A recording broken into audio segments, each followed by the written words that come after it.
Recently I was sitting around with a bunch of friends and we're watching some children jump up and down on the trampoline.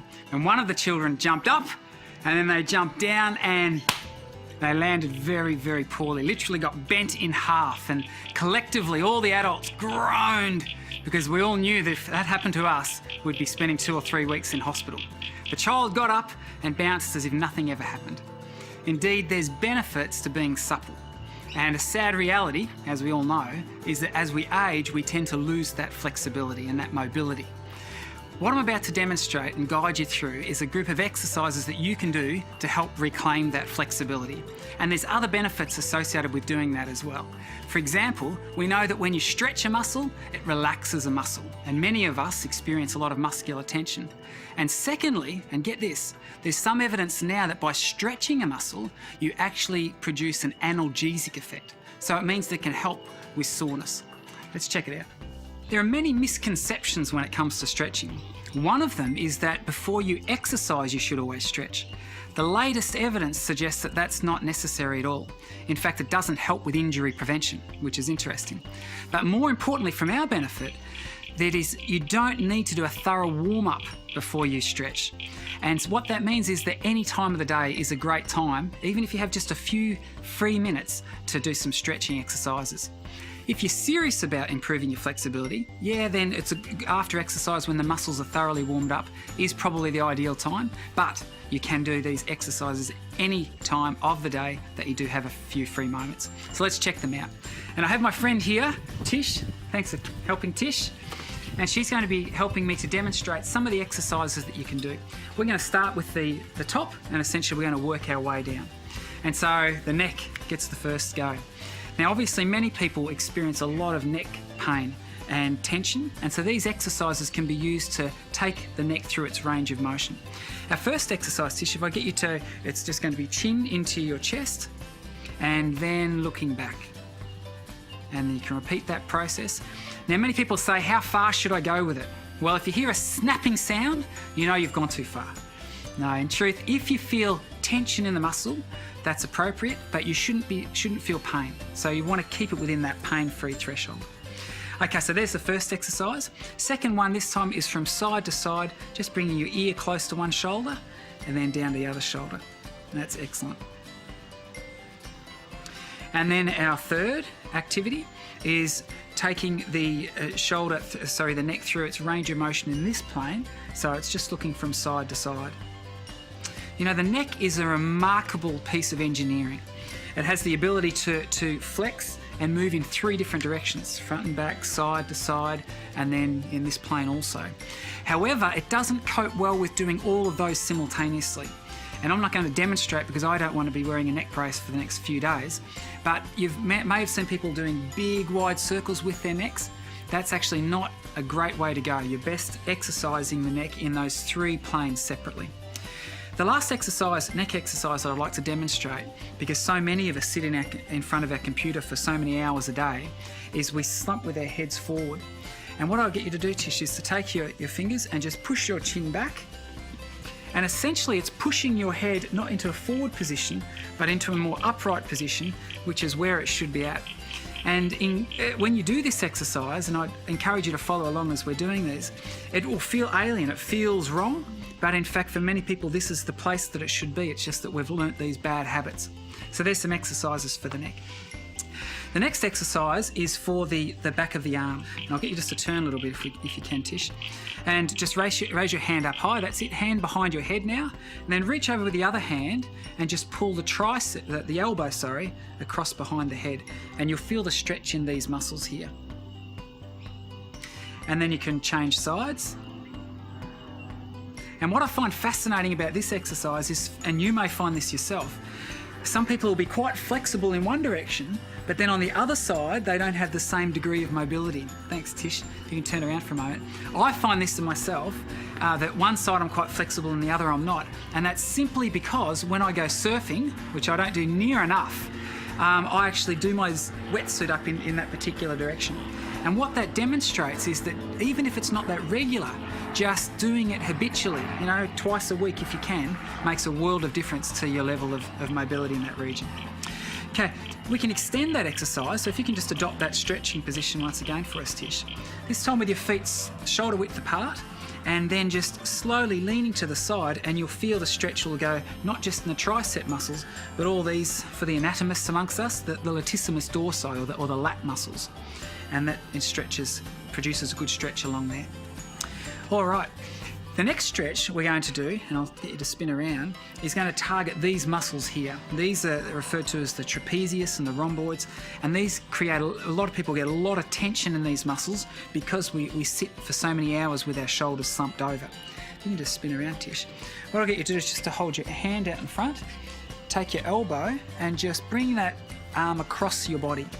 And it actually feels nice to do because most people have quite a significant portion of tension in that area. We can change sides. Now, one question is, how long should we hold a stretch like this? Now, if you're working on the neck, as we did just previous, you can change again when you feel you need to. You don't need to hold it for a long period of time. It's more about just taking the joint through its range of motion. It's not as if you're officially trying to increase your flexibility in that region. But for some of these exercises, and particularly as we move down to the lower body, it's recommended that you hold the stretch for somewhere between 10 to 30 seconds. And I'd suggest, if you can, 30 seconds is probably ideal. There's some evidence for the older people, even up to 60 seconds might be appropriate. And then if you change sides, obviously you have about 30 seconds doing it on that, and then you can change again. We suggest that you stretch each muscle about 3 to 4 times. The opposite muscle to these trapezius and rhomboids on our upper back are the chest muscles. And for many people who experience rounded shoulders, there's an imbalance between the strength and the flexibility of these two muscle groups. So I want to show you an exercise now that essentially stretches the opposite muscles to the one that Tish has just demonstrated. You'll need a wall to do this one. And essentially if you put your hand on the wall, and all you do is now turn away from that hand, and you should feel the stretch along the pectoralis major muscles, or the chest muscles. And then obviously you would turn around, and you don't need to do this at the moment, Tish, but you'd turn around, repeat it on the other side, and if you did your 30 seconds 3 to 4 times, you've got a nice balance between the chest and the upper back. Now for the next exercise, before we move to the floor, we're coming down to the lower back region. I'll get you just to stand with your feet shoulder width apart. Very simple, hands on your side, across your chest, and then just rotate to one side, hold the stretch for 10 to 30 seconds, and then rotate back to the other side. You can see you could easily do this in just a few moments at your office desk when you needed a bit of a break. All right, next exercise, we're going to need to move to the floor. So now that we've performed some stretches for the upper body, the next set of stretches will target the midsection region. And Tish, I'll just get you to adopt a position on your hands and knees, and people, you will never guess the name of this stretch. It's referred to as the angry cat. And what I'll get you to do, Tish, is just to raise your back, arch your spine, that's it, and you should feel a nice big stretch right throughout both the upper end and lower back. Then to relax that stretch, I want you to go down and try and sink your lower back towards the ground. Very good. Now, about 80% of people experience some sort of lower back pain in their life, and getting a good balance between strength and strengthening that region can go a long way to alleviating many of those concerns. Tish, for our next stretch, if you can just lie on the ground, and this is a favourite position for many, one of the favourite exercises because we get to lie there and actually do nothing, but I'll get you to put your elbows just underneath your shoulders, keeping your hips on the ground. The objective here is to stretch the abdominal muscles. And if you just raise your shoulders up, you should feel a nice stretch here throughout the abdomen. This is a really good exercise and feels lovely after you've done some abdominal muscular strengthening activities. And so that's the abdominal stretch. Okay, Tish, I'll now get you to move up into a seated position. Now, for so many of us, because we spend so many hours a day in a sitting position, we get a lot of tension in our hip and thigh regions. So this first activity, I'll get you just to straighten one leg, put this foot on the opposite side of that knee, and then just bring the knee into the chest. Perfect. Now what you should be feeling here is a stretch down the buttock region in your bottom, which is referred to as the gluteus muscles. You can change the legs.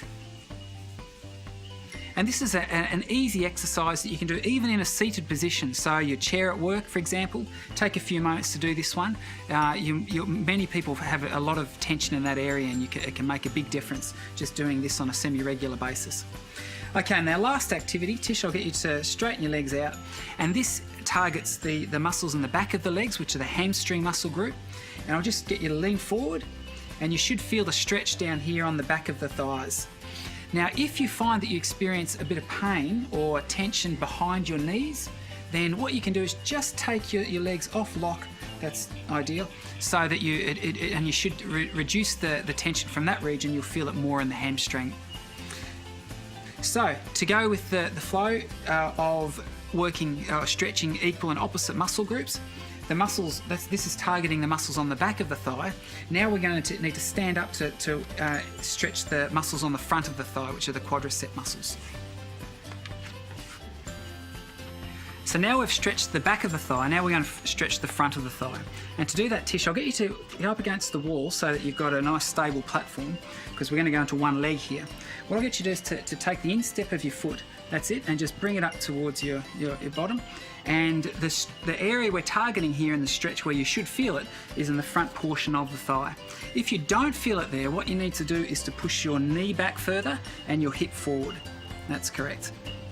Now, I know that many of us have knee problems and it's difficult for us to bend to this extent.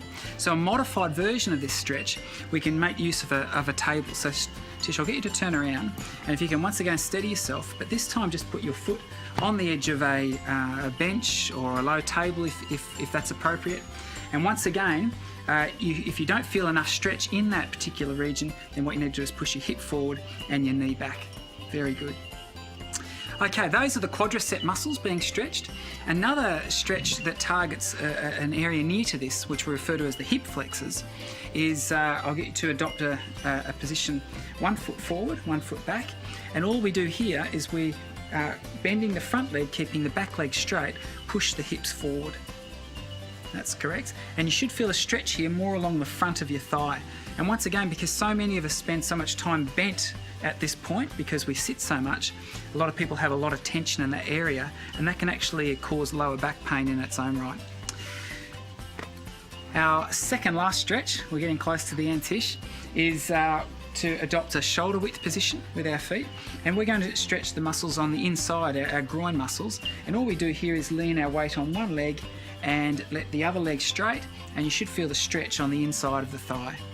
Once again, we would hold this for our 10 to 30 seconds, and then we would change to the other side. And we are ready for our finale, our last stretch. And I'll get you to move on to the step here, Tish. Once again, steadying yourself. And this is targeting the calf muscles, right down low. If you place 1 foot, the toes of 1 foot on the edge of the step, and all you're going to do is with a straight leg is allow your heel to go towards the ground. Where you should feel this stretch is right in this calf region here. Now that particular, there's actually 2 muscles within the calf, and this one targets the one called the gastrocnemius. The other muscle is the soleus, and the way we stretch that is by taking a bend in the knee, that's correct, and you should feel the stretch shift down from the upper part of the calf down to the lower region. And there you have it. So what we've gone through is a series of stretches that you can perform.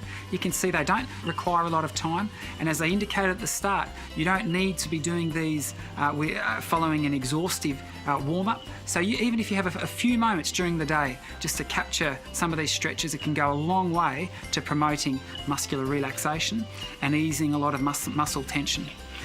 Many people find that they have tightness and stiffness in particular parts of the body, and so you can select those exercises that I've demonstrated and perform them in isolation. It's not necessary to go through the whole routine. Good luck.